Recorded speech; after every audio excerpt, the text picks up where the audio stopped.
Regresamos a Toque Vino Tinto en ES 969 FM, la emisora que sintoniza contigo. Aprovechamos para mandar algunos saludos a Carolina Chaurio, mi hermana, que está en full sintonía. Recuerden, por la página www.es969fm.com. También un saludo a la distancia a nuestro compañero y coconductor Jesús Chucho Ponte, @ChuchoPonte en Twitter.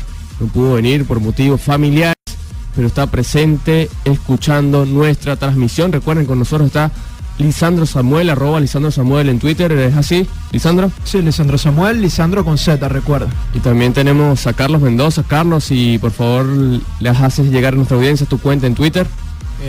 Car1SK8. Así que Carlos Mendoza y Lisandro Samuel, trabajadores, coordinador y escritor de Foro Vino Tinto. Ya Lisandro nos comentó que en el foro trabajan aproximadamente 30 personas, escribiendo notas diferentes a lo que los lectores venezolanos del fútbol estamos acostumbrados a leer. Normalmente uno se encuentra en páginas de diarios de circulación nacional masiva que más allá son como que crónicas, no son tanto análisis, y eso es lo que hace diferente al forovinotinto.com. Recuerden, www.forovinotinto, un proyecto que empezó en noviembre de 2008 como un foro de debate, y en 2008 y en noviembre de 2013 se transforma en una página gracias a Armando García. Háblanos un poco también, para hacerle como que la publicidad a Armando García. ¿Qué hace Armando García? ¿Cómo te llegó a ti Armando García? ¿Desde qué punto del fútbol se está involucrado el señor Armando García? Armando García es diseñador gráfico, es también nuestro webmaster, el que lleva todas las redes sociales. Él trabaja en Canal Plus, pero el foro es un proyecto totalmente aparte. Es como que su gran hobby o su gran sueño que se está haciendo realidad.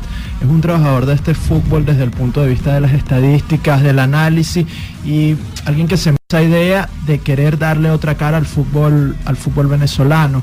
¿Cómo lo conocí? Pues bueno, con mi blog Desde la Guacamaya, como te comentaba, que es un blog que me abrió muchísimas puertas, el cual puse a funcionar desde el 2011. Actualmente tiene ya unos 3 años, pero bueno, ya el material que he venido publicando ha sido también el que estoy publicando en el foro, en el cual he estado centrando todas mis fuerzas. Él me contacta vía correo electrónico, me hace una propuesta para empezar a colaborar con ellos. Efectivamente arranco a colaborar, y ya luego a principios de este año, enero o quizás diciembre, finales del año pasado, ya acordamos en que yo estaría en ese rol como que coordinando los redactores. Armando García ha dedicado a elaborar una de las bases estadísticas más completas que posee el fútbol venezolano. Es sensacional la cantidad de estadísticas a la que pueden acceder todos los usuarios en la página web. Y las estadísticas que tenemos los redactores o aquellas personas que podemos acceder al panel de la web es aún más impresionante. De lo que sea el del fútbol venezolano, ahí están las estadísticas. Además, como diseñador, es un tipo sumamente talentoso. Un ejemplo es el montaje que hizo de cómo sería la selección de Venezuela en el álbum Panini. Hizo el montaje, lo lanzó en las redes sociales, y en cuestión de horas ya estaba en X cantidad de medios. Estaba en Juez Central, que es una cuenta de Twitter muy seguida de Colombia. Estaba en medios como La Patilla. Se estaba haciendo ecos en muchísimos lados de ese trabajo. Es realmente para mí un gusto, sobre todo poder compartir con gente tan talentosa en el foro. Así que podremos decir que Armando García y Lisandro Samuel son las cabezas de este proyecto. ¿Cómo es Armando que tú? No, mira, para mí la cabeza realmente es Armando. Estoy aquí colaborando, pero el proyecto es de él, y yo entré, como te dije, ya poco antes de diciembre del año pasado, pero Armando tiene años fajándose en esto, y realmente él es la cara de este proyecto, es la cabecilla de esto. Para mí es un gusto trabajar con él, y así como con la gran cantidad de talentosos redactores que hay. Me emocionó mucho el proyecto, conociendo a Armando, conociendo lo que quiere, sus metas, y sobre todo la línea editorial que le pretendía dar al foro. Para mí es un gusto, pero insisto, el crédito es totalmente de él. Y Lisandro, tus pasados, digamos que eres entrenador, analista, cuentista, también me imagino que empezaste siendo jugador, que el Lisandro soñador que quería vestir la camisa de un equipo de fútbol. Si tienes preferencia, la puedes decir. Además, obviamente, la selección nacional, me imagino que no empezaste como tal diciendo que yo quería ser cuentista, o si es así.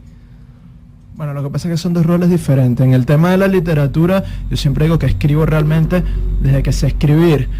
no en el sentido artístico, sino que era algo ya que me nacía. Desde muy pequeño estaba unido ya a un lápiz y un papel escribiendo, y tengo muchos cuentos míos desde cuando yo tenía 8 años. Es algo que he ido desarrollando con el tiempo y que ya de unos años para acá decidí tomármelo más en serio, haciendo talleres, juntándome más en la movida literaria de Caracas y de Venezuela.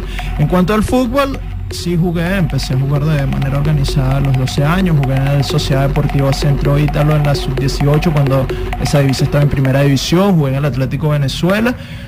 Y bueno, sí tuve mis pasantías por ahí por el fútbol menor. Me preguntabas por una camiseta y realmente no tengo ninguna, más allá de la selección. A estas alturas realmente yo disfruto el fútbol. Creo que esa fue la manera también en la que empecé a acercarme al juego, más allá de que en algún momento tuviera una preferencia por un equipo nacional o extranjero. A mí lo que más me apasiona de todo esto es el análisis, es entender el fútbol como medio de expresión social, como acercamiento de la gente, cómo se desenvuelve la sociedad y la cultura a través de algo tan marcado que es un balón, algo que para mí es sumamente poderoso, lo que representa el fútbol hoy a nivel mundial. Y el tema del análisis táctico, soy un apasionado de todas esas cosas, por eso también terminé siendo entrenador. Sencillamente el fútbol es un deporte globalizado que se juega en todo el mundo, quizás por su sencillez. Hablando de estos y más temas, recuerden, es 919 FM, la emisora que sintoniza contigo. Por lo pronto son las 10:43 de la mañana y vamos con más música. Regresamos a Toque Toque Vino Tinto. Recuerden, es 919 FM, la emisora que sintoniza contigo. Recuerden que la página es www.es919fm.com, en Facebook ES919FM y en Twitter @ES919FM. Recuerden que nos encontramos con Lisandro Samuel, Carlos Mendoza y mi persona, Juan Pablo Chaurio. También nos pueden tuitear y escribir por las redes sociales @Toque Vino Tinto, nuestra cuenta del programa, Toque Vino Tinto, @Toque Vino Tinto en Twitter. Ya hablamos un poco de ti, Lisandro, quiero que me acompañes también a hablar un poco de la actualidad del fútbol venezolano, del reciente campeón. Ya terminó el fútbol, recuerden, la semana pasada se consagró Zamora campeón, bicampeonato, cosa que no pasaba desde Caracas. También ya lo había hecho Unión Atlético Maracaibo. Ahora el equipo del Zamora. ¿Qué te deja el equipo de Noel Chita San Vicente? Que en 2 años, 2 títulos. De verdad que me parece bastante impresionante. Cuando Noel Chita San Vicente, particularmente cuando agarra el equipo llanero, lo vi con expectativas. Lo vi que podía ser campeón, pero no tan pronto. ¿Te pareció rápido? ¿Te pareció que el trabajo estaba dado? ¿Que los objetivos se cumplieron en el tiempo que estaba estimado? ¿O que los títulos llegaron más rápido de lo que debieron haber llegado? Mira, la última parte de tu pregunta creo que te la puede contestar de una mejor manera Noel San Vicente. No sé cuáles eran sus metas en el Zamora o cuáles eran sus metas como entrenador. Me preguntaste primeramente qué me dejaba el Zamora, y más que decirte qué me dejaba a mí, es que nos deja el fútbol venezolano, y es lo que he venido reiterando desde hace muchísimo tiempo. Esa filosofía de trabajo y más trabajo de Noel San Vicente. Algo que debería... no sé, que de lo que nos deberíamos contagiar todos, sobre todo en ir en la línea de hacer las cosas bien. El Chita es un gran técnico, muy trabajador, un conocedor de este fútbol que ha encontrado la manera de sortear todos los obstáculos, que son muchísimos, vale decir, que se encuentran en el fútbol venezolano. Sabes que también me llama la atención que es una final donde los dos equipos llegan en un buen momento. Zamora estuvo muy cerca de ganar la apertura, lo perdió. Minero estuvo muy cerca de ganar clausura y lo perdió. Así que al final de la temporada los dos equipos que llegaron a la final son el primero y el segundo de la acumulada, jugando muy buen fútbol. Yo que recuerdes, ha sido una final muy pareja.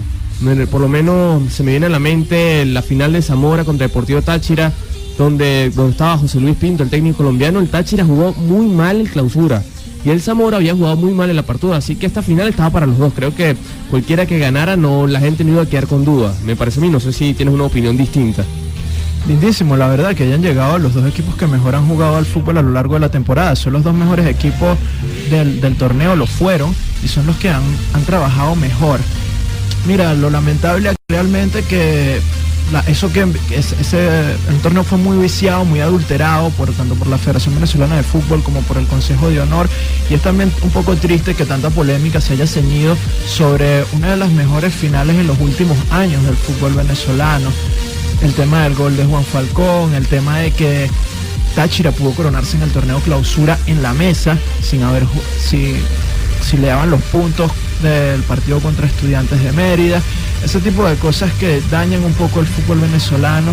Pero bueno, se termina haciendo, si se quiere, justicia deportiva, y tanto Zamora como Mineros llegan a la final, juegan bien. Es muy lindo para el fútbol venezolano. Cabe acotar, eso sí, que Mineros estuvo muy cerca, como tú dices, de ganar el torneo clausura, y en la jornada 7, que debió haber sido suspendida, en la que la mayoría de los equipos juega con juveniles, Mineros lo hace, empata o pierde su partido contra Llaneros. Zamora, que se salva por el tema de la Copa Libertadores, pospone su partido contra el Deportivo Anzoátegui. Ese partido se juega después con los jugadores comunes de ambas plantillas y termina empatado. Si Mineros hubiese jugado su partido con su plantilla normal, quizás hubiese ganado, y de haber ganado, el campeón del clausura y el campeón absoluto hubiese sido el conjunto de Richard Páez. Entonces son estas cosas que vician y que dañan el torneo local, un torneo en el que hubo dos equipos que hicieron las cosas muy bien, pero que se siguen viendo a veces opacados por el Consejo de Honor, la Federación Venezolana de Fútbol, y a mí me parece que en muchísimos años el fútbol venezolano no había estado lejos de llegar a un mundial como lo estuvo al final de este torneo clausura, con tantas cosas que embasuraron un torneo. Es así, Lisandro, me llama la atención que cuando uno habla del fútbol venezolano, la liga, indudablemente hay que hablar de la selección, porque la selección y la liga no van a la par. La selección está volando mientras la liga como tal no alcanza, de verdad que no es igual.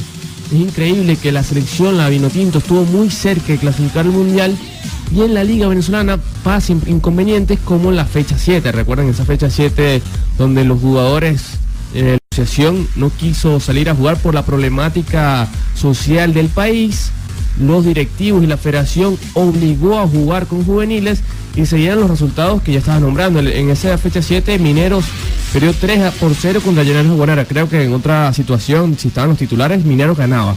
Me parece a mí, de verdad que Mineros de Guayana es un mejor equipo que Llaneros.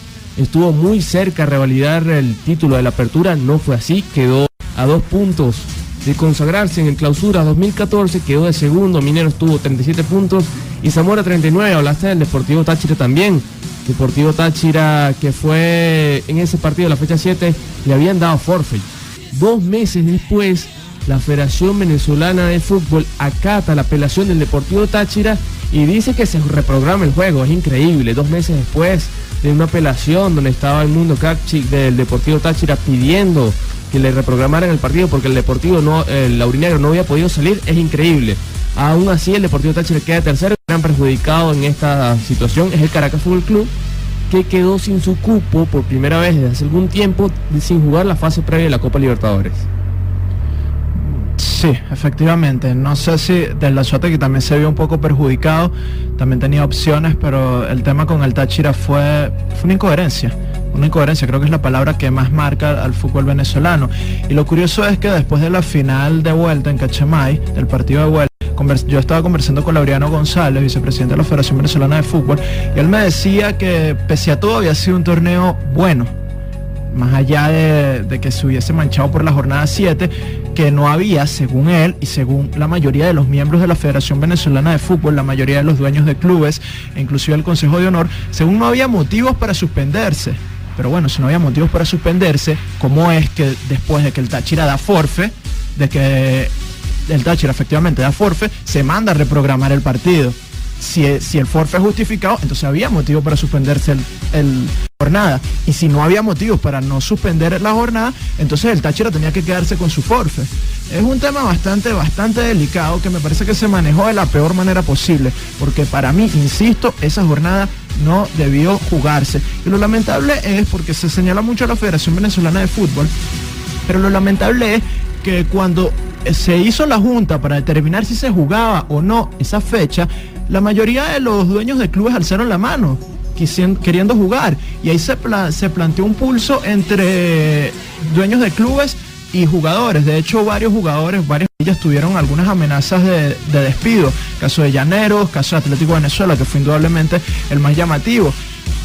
Otra cosa bastante interesante es que días antes se suspenden los torneos nacionales sub-20 y sub-18 para preservar la seguridad de los juveniles, pero sí se permite jugar a los profesionales, y como los profesionales no quieren jugar, la federación permite que todos jueguen con juveniles. Son medidas realmente bastante incoherentes, que yo creo que hay que replantearnos las cosas, ver un poquito qué estamos haciendo mal y qué estamos haciendo bien. Sabes, Lisandro, ahorita se me viene a la mente un artículo de haber leído el Foro Vinotinto que hablaban precisamente de esa fecha 7, donde decía, parafraseando un poco el título, que aquí los jugadores que no importan. No sé si me refresca la memoria de cuál era el título exactamente de ese artículo. ¿Lo puedo decir al aire? Bueno, si no es ninguna palabra, adelante, Lisandro, vamos a ver. La vida de un futbolista importa un carajo. Bueno, así que ese fue el título de Foro Vinotinto. De verdad que es lamentable, la Federación Venezolana del Fútbol debió haber puesto en seguridad de los jugadores, porque son personas, no son obreros, no son máquinas, son jugadores, son personas humanas, que de verdad que en esa fecha 7, en febrero, estaba complicada la situación del país. Por lo pronto, vamos con más música y a identificar la estación y regresamos con este tema. Recuerden, estamos con Lisandro Samuel del Foro Vinotinto. Regresamos a Es 99 FM, la emisora que sintoniza contigo. Recuerden que son las 11:05 de la mañana. Nos pueden escuchar en el dial 96.9 FM en Caracas, la página www.es969fm.com, también la cuenta Twitter del programa, @toquevinotinto, mi cuenta personal, @JuanPapicio, la cuenta del otro conductor que no pudo venir el día de hoy, @ChuchoPonte, y recuerden que nos encontramos con Lisandro Samuel y Carlos Mendoza, redactor y coordinador de forovinotinto.com. Estábamos hablando de la liga, hablamos de la selección también un poco, y hablamos de esa fecha 7, para terminar ese comentario. Esa fecha 7 dejó sin empleo a Leo Bautista del Atlético Venezuela, Ángel Raúl Cavaleri del Aragua y el técnico de Yaracuyanos, así que es lamentable que por esa fecha 7 algunos jugadores y directores técnicos hayan cedido su puesto. No se sabe si fueron despedidos o renunciaron. Creo que Cavaleri dijo que renunció y dijo que dio un paso al costado. No sé si tiene una información reciente o veraz de Ángel Cavaleri. Raúl Cavaleri se dedicó a hablar con medios de prensa de la región y él aclaró un poco su situación. Según él ya sabía que eso iba a suceder una vez que él decidió no dirigir el partido y apoyar a sus jugadores. El tema con Leo Bautista, de verdad, no sé, y prefiero no especular porque de verdad no tengo mayor información al respecto. Pero sí, es lamentable todo lo que desencadenó esa fecha 7, una jornada 7 y terminó incidiendo a la final en el campeón del Clausura, que pudo darle el título a Táchira en la mesa. Insisto, un torneo demasiado viciado. Sí, es así, Lisandro, y haciendo como que el resumen de cuadro honor de la temporada 2013-2014, que lo encontré gracias a www.forovinotinto.com. Recuerden, esa página que habla de fútbol venezolano. El campeón de primera división es el Zamora, revalidando su título. Desde segunda división, el pentacampeón del fútbol nacional portuguesa regresa a la primera división. El de Copa Venezuela fue el Caracas Fútbol Club. El del campeón del sub-20, Zulia Fútbol Club. Campeón del sub-18, Yaracuyanos. Es interesante, me voy a tomar estos últimos dos. En el sub-20 el Zamora llegó a la final y es increíble que el equipo de Zamora, que yo creo que si hubiera semillita nacional, estuviera el equipo de Zamora también ahí metido. Porque es verdad que el equipo de Zamora quedó tercero en la segunda división, el Zamora B, ganó el año pasado el sub-20 y este año queda subcampeón. Así que eso demuestra que el Zamora está trabajando bastante bien. El campeón es Zulia, y el del sub-20 y el del 18 Yaracuyanos. ¿Verdad que me sorprende Yaracuyanos, que actualmente descendió a la segunda división? Yo creo que esto demuestra que hay un trabajo en las bases y puede ser que el equipo no desaparezca, porque ¿sabes qué es lo malo en el fútbol venezolano? Que a veces, como pasó con el Monagas, el caso del UAM, también problemas económicos, que los equipos descienden y la plantilla, los directores o los directivos no quieren seguir invirtiendo en ese equipo y desaparece. Creo que Yaracuyano, desde ese punto de vista, se ve que hay un trabajo desde atrás, de un trabajo de las bases, de las inferiores y ganando la sub-18, así que creo que es la primera vez que Yaracuyano consigue un torneo en el fútbol venezolano en la categoría sub-18. No sé si es la primera vez que consigo un torneo en la categoría sub-18, pero por lo que puedo escuchar y los amigos que tengo allá, efectivamente es un trabajo en las bases que se ha venido realizando bastante bien, no solo de este año, sino ya desde años anteriores. Comentándote un poco lo del Zamora, a mí no me parece increíble que sean campeones también, o que lleguen a la final también en la sub-20, y lo que ya comentabas de la temporada pasada, porque cuando Chita fue allá, su intención era construir un proyecto. De hecho, se sabe que antes de él recalar en Zamora, tuvo una oferta económicamente muy cuantiosa por parte del Deportivo Táchira y la negó o la renegó porque le ofrecían nada más, o su intención era nada más trabajar en la inmediatez, digo la intención del Deportivo Táchira. Y Chita es un tipo que cree mucho en los proyectos. ¿Qué es los proyectos? Que es una palabra que está muy viciada en este fútbol. Bueno, es construir la casa por el piso, es trabajar las bases, es construir infraestructura propia, que es algo que le hace mucha falta al fútbol venezolano. Entonces sí se han venido haciendo las cosas de la mejor manera posible en el Zamora. Y hablando del Zulia, que es el campeón sub-20, quiero quedarme con algo que me parece muy triste, y es que en la última fecha del torneo clausura entre el Zulia y el Zamora, en la que el Zamora se terminaría coronando campeón, el técnico interino del Zulia, que es el técnico que venía dirigiendo esta sub-20, en cuestión de 8 o 7 minutos quemó los 2 cambios de los juveniles de la regla para poder poner a un jugador que fuese ya profesional, valga el término. Este tipo de cosas no pueden suceder en el fútbol venezolano, y es mucho más triste aún teniendo en cuenta que el Zulia termina siendo el campeón sub-20, es decir, sus jugadores están en el top de lo que es la categoría sub-20 del país, en la categoría juvenil del país, y aún así el técnico, en busca de un supuesto resultado, quema a 2 juveniles en pro de empatar o de ganar el partido. Sabes que llama la atención que el equipo del Zulia Fútbol Club, antes del técnico interino como nombres del sub-20, tenía Nino Valencia, ex Granate, que ayudó a subir al equipo de Carabobo a la primera división. El Zulia se formó con jugadores interesantes, Cafú Arismendi, Javier Villafraz, por nombrar algunos, y muchos jugadores del Carabobo.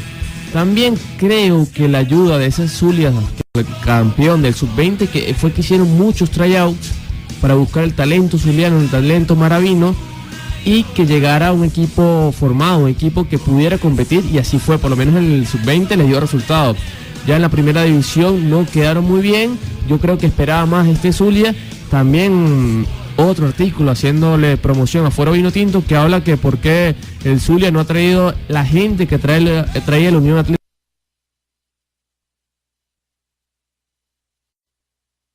Maracaibo, una de las plazas que en la época de Richard Páez era primordial. ¿Dónde se jugaban los juegos? En el Pachencho Romero de Maracaibo. De hecho, en la Copa América del 2007 se jugó la final. Decían que era uno de los mejores estadios, el mejor engramado, uno de los mejores de Sudamérica. Así que es lamentable que el Zulia todavía no haya hecho esa conexión con el público maravino. Recuerden, el resumen es del cuadro honor: Zamora, campeón de primera división; Portuguesa, campeón de segunda; Caracas, campeón de Copa Venezuela; Zulia, campeón sub-20, y del sub-18 Yaracuyanos. Eso fue lo que dejó el cuadro honor del fútbol venezolano. También tenemos otras noticias, que el central que juega en Francia, Osvaldo Vizcarrondo, está cumpliendo años. Así que felicitaciones para que ya cumplió ayer, así que Carlos Mendoza me corrige, ayer fue el cumpleaños de Osvaldo Vizcarrondo, que me imagino que será una pieza fundamental para lo que es el nuevo técnico. Aquí cuando uno se mete a hablar del nuevo técnico de la selección, parece que es una telenovela típica de los canales famosos de Venezuela. Creo que es hora de ir a más música y hablar de este tema que es muy polémico. El técnico nacional, se especula demasiado. Dicen ahora que puede ser uno que está en el Mundial de Brasil 2014. No creo que sea Vicente del Bosque ni Fabio Capello. Tiene que ser uno de la casa, hablo de la casa de Sudamérica. Hablaremos de eso más adelante. Vamos con más música y regresamos con Toque Vino Tinto. Adelante, Lisandro. ¿Quieres hablar primero del Deportivo Bulima como tal, de tu experiencia de entrenador, sub-15, sub-18? ¿Cómo ves a los muchachos? ¿Cómo se potencian? ¿Cómo se ve difícil es jugar en una cancha que no está apta para practicar el fútbol? Mira, pregúntaselo a cualquier jugador. Es hacer maravillas realmente, trabajar en las canchas, no solo la que entrena Bulima, sino la que entrena la mayoría de las escuelas formativas en este país. Respecto a mi experiencia en Bulima, realmente agradecido con una institución que me abrió las puertas, me trató súper bien, tuve una experiencia bastante agradable, muy agradecido con la junta directiva, con el coordinador de entrenadores, Pérez Acosta, con mis compañeros, Cristian Junior, Eduardo, Ali, Carmen, se portaron de maravilla todos, y ya dirigiendo, pues me tocó dirigir un grupo de muchachos bastante talentosos. En la sub-15 nacional hoy, hace poco convocaron a Adrián Gómez, en la sub-17 está Eduardo Díaz, y en la sub En la sub-17 también teníamos el mundialista Martina. Hay un grupo bastante talentoso de muchachos. Ya conversando en general en cuanto al fútbol venezolano, como tú bien dices, las cosas hay que hacerlas mejor.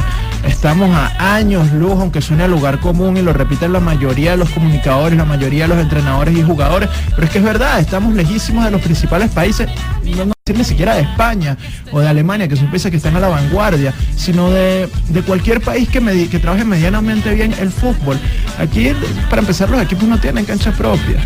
Es complicadísimo trabajar unas divisiones menores de esa manera, y basta ir a otros países para ver las inmensas diferencias que existen. Sabes que otro artículo de Foro Vinotinto que tú escribiste, se habla de que, no sé, aquí debería dar más beneficio o más oportunidad al toque de balón que la exigencia física.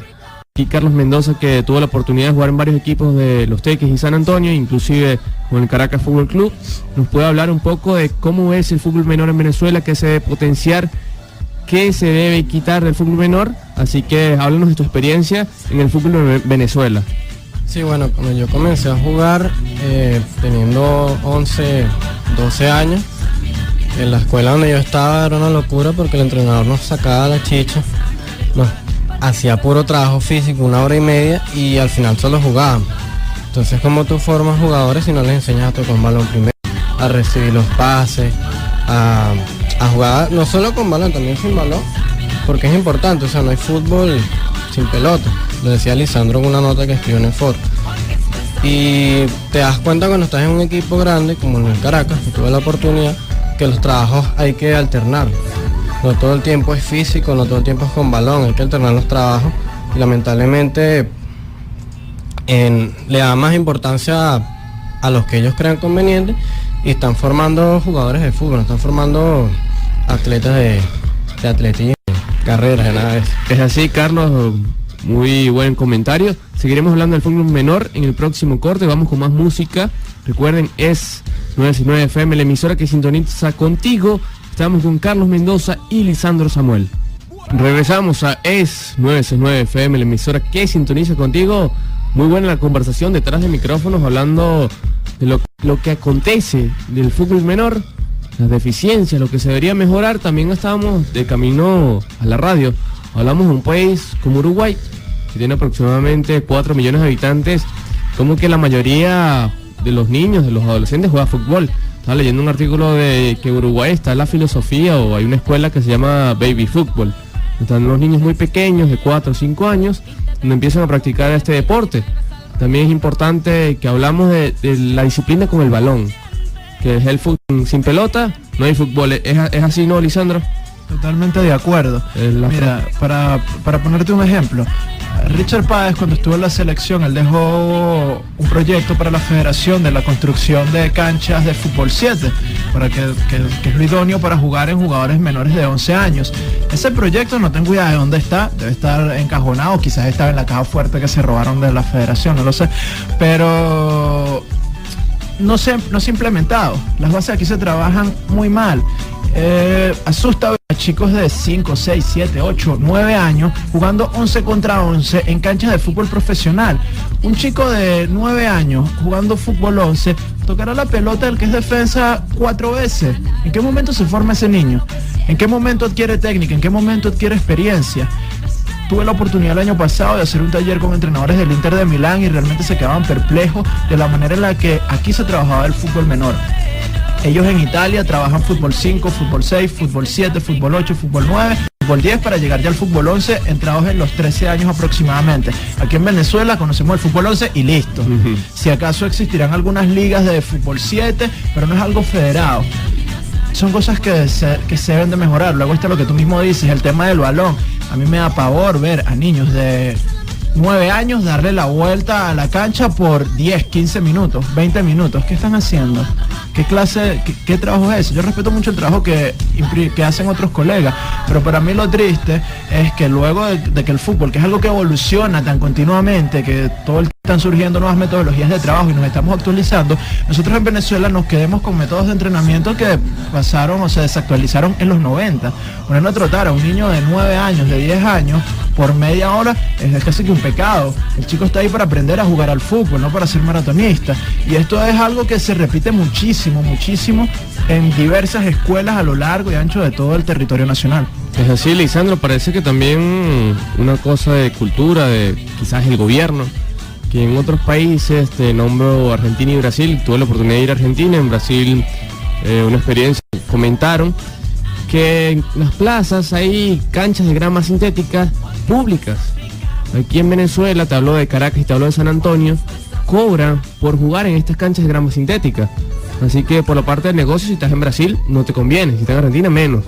Así que los muchachos en Venezuela están acostumbrados a jugar fútbol sala y creo que resultados en fútbol sala Venezuela sí ha tenido mejores resultados. Ha habido algunos mundiales de fútbol sala, así que la Vinotinto creo que de fútbol sala es mejor, pero es por eso. Creo que el gobierno también tiene que incentivar, crear canchas de fútbol como tal. También hablamos de detrás micrófonos que entre la zona de los Altos Mirandinos hay si acaso 5 canchas y muy pocas que se pueda jugar fútbol a nivel profesional, por no decir ninguna. O sea, un equipo de fútbol profesional como era el Atlético Miranda, que ahora es Guatire, no puede jugar en los Altos Mirandinos.